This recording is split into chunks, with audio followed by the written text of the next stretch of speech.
Hello, Hannah the Suburban Witch here, and today I'm talking about Herbcraft or herbalism or just herbs in general. And by herbs I really mean the overarching term of plants, because they're not all herbs, the ones that I use or that others use as well.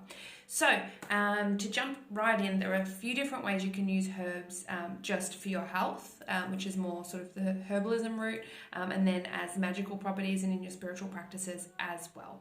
So you've all heard me talk about spiritual cleansing of the space with your herbal blends. So that's ones like this. So that's where you basically choose particular plants based on their energetic properties, their magical properties, and the smoke properties as well. Some of the smokes, when you burn them, can be antimicrobial, antibacterial, all of that as well. Basically picking them, and I like to pick them myself in an organic manner and thank the plant as well. That's just me. Letting them wilt a day or two and then tying them up and letting them dry. And then all you do is get a lighter, light the end of that until it smokes a little bit, and then use it for as long as you need. So that's those ones, but that's not really what I'm talking about today. Firstly, I'm just going to go into some of the health things that I do. The three biggest ones that I use are an infusion, a decoction, and a tincture. These are my favourite herbalism methods. So I don't have a cup of tea with me. An infusion is basically a cup of tea. So your typical, oh, my tummy's feeling a bit unwell, have a peppermint tea. Those sorts of things. When I used to work in a corporate office, everyone used to laugh that someone would sniffle and I'd be there in an instant with a cup of cinnamon and licorice tea saying, drink this, you must have it. Just because I'd always have a selection in my locker, knowing exactly what used to pop up around the office and to try and save myself from all those office colds. So one of the best ways to do this is with a loose leaf tea, and then using a loose leaf like infuser. So it's usually just a little cup basically with made out of a mesh.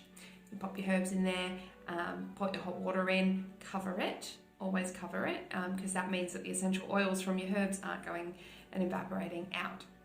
Drink that and voila, you've had an infusion. Then we go to a decoction, and a decoction is basically 3 times the strength of an infusion. So instead of 1 teaspoon of your peppermint leaf, then you're going to do 3 teaspoons of your peppermint leaf, or 1 teaspoon and 1/3 of the water. So either way, still covering it, letting it steep around about 5-10 minutes. You can do up to 15 minutes as well.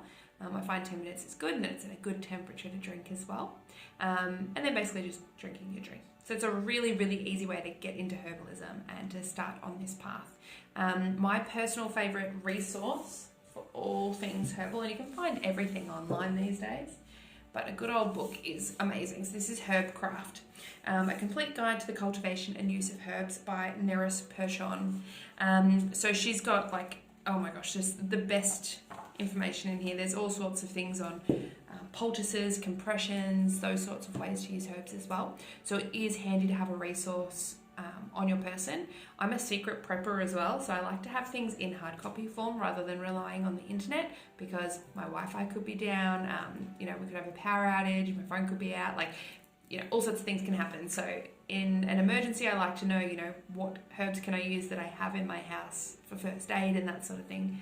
Other ways of herbalism for first aid are things like aloe vera. We all know that one. Break a leaf off, open it up, rub it on the sunburn, or burn other things. All right, so now I really, really want to talk about tinctures, because I love tinctures. Some of the ones I make myself, when I was trying to get pregnant, I was using Quai.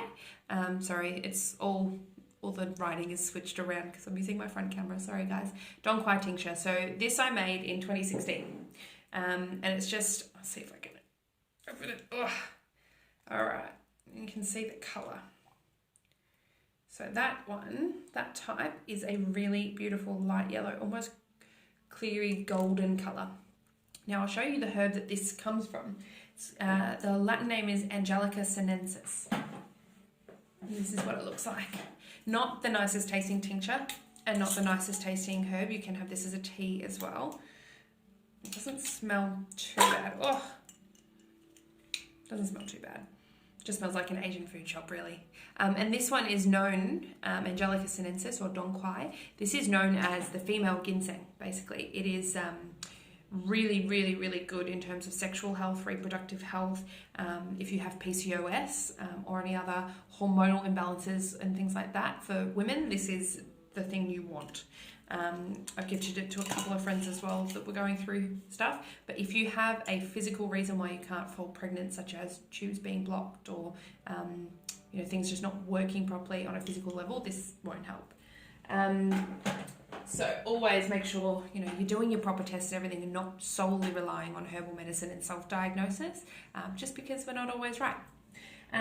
So that's basically the way I did that. Was you want to either weigh if you're using that's the root of it, if you're using a root or the bark. So bark would be also cinnamon, that's classed as a bark.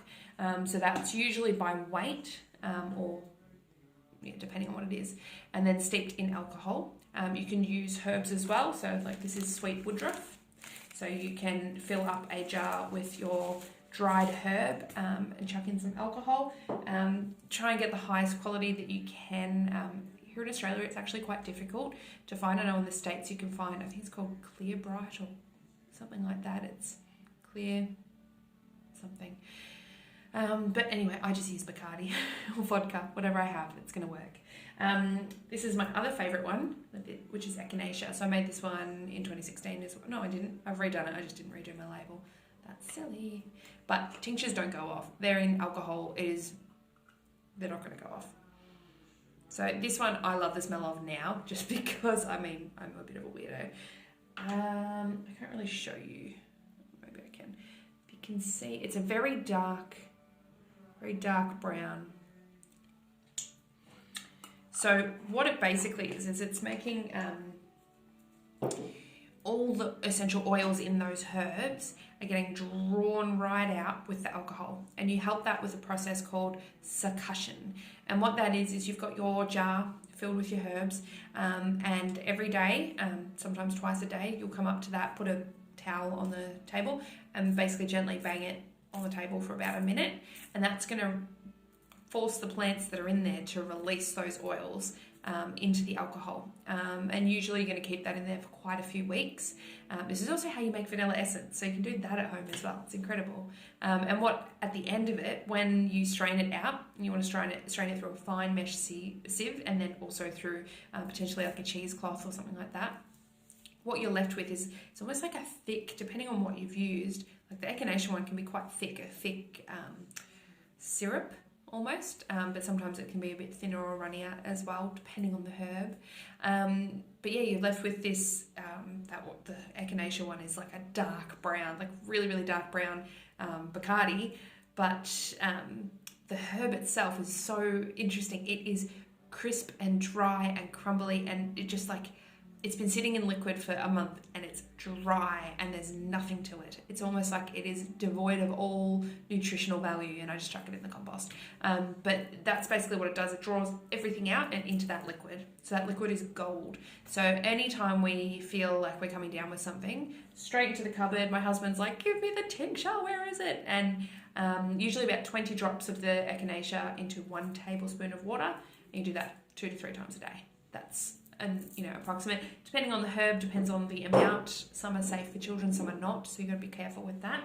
But you can even use, if you're not going to make it yourself, you can even just utilize it with brands like, for example, this one, Iberogast. So this is a one that you can buy at the chemist locally here in Australia, and this one's for stomach upset, and I give this one to my daughter, and they've got, you can give it to children under 3 months, children 3 to 3 years, all the way up. And tells you exactly how much. So, for example, under 3 months, 6 drops 3 times a day. And you'd mix that in with their bottle or with their water or whatever you're using. And that has a few other ones, another Angelica one, not quite that one that I showed you before.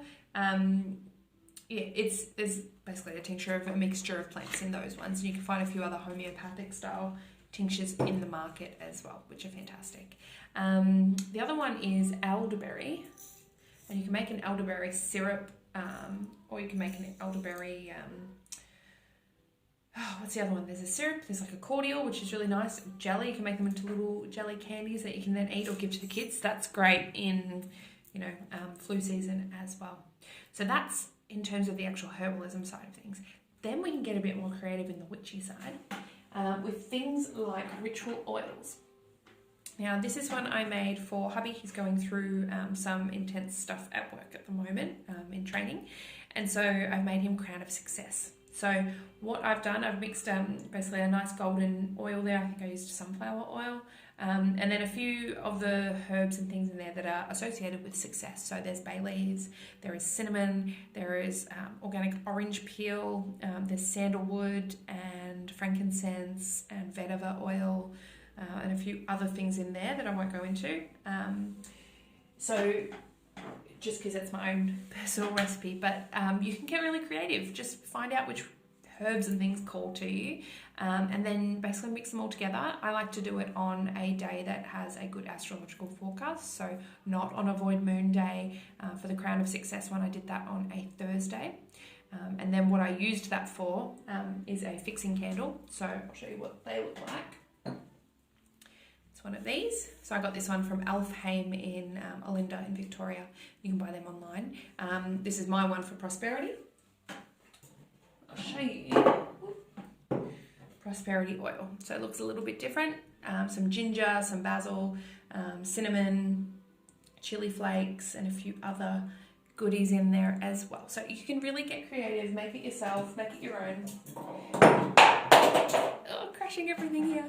And then what I do with my fixing candle is I then poke holes into it. So depending on the magical thing you're trying to bring in, for Crown of Success I did the number 3, and for prosperity it's number 5. So I might do 5 holes. That one was 3 holes, just as far as your skewer goes down. Fill it with your ritual oil, and then obviously on a date that has a good astrological preference as well. Don't do it during Mercury retrograde. Don't do it during, if it's prosperity, not during a Venus retrograde either. So a few little things just to be mindful of. And choosing the day of your week. I just did a blog post on planning your life with astrology, so that is a good one to read through if you want to know the different correspondences for each day and what each day is good for. I'll probably do my prosperity one on a Thursday as well, but not tomorrow, which is Halloween, because that's Mercury retrograde as well, so I'll wait a couple of weeks. So what you can do with those oils as well is you can use them in your altar. You can use them on your body as long as you use, safe ingredients. You can sprinkle them at your doorstep if it's for protection. There's all sorts of things that you can do to bring that magic into your life. And it's a little bit more potent because there's a lot of intent behind it. When you've researched each of those herbs, when you've sourced them all ethically yourself, there's a lot of energy being put into making it so that the output is really, really great, energetically speaking, and you're going to bring a lot of magic into your life. So there's lots of ways we can use herbs, from first aid to magic, and I look forward to teaching you a little bit more about it. Stay tuned for some future posts. I think I'm going to do one on tea leaf reading shortly, and then I'll do one where I actually show you how to make a tincture as well, so a little how-to video.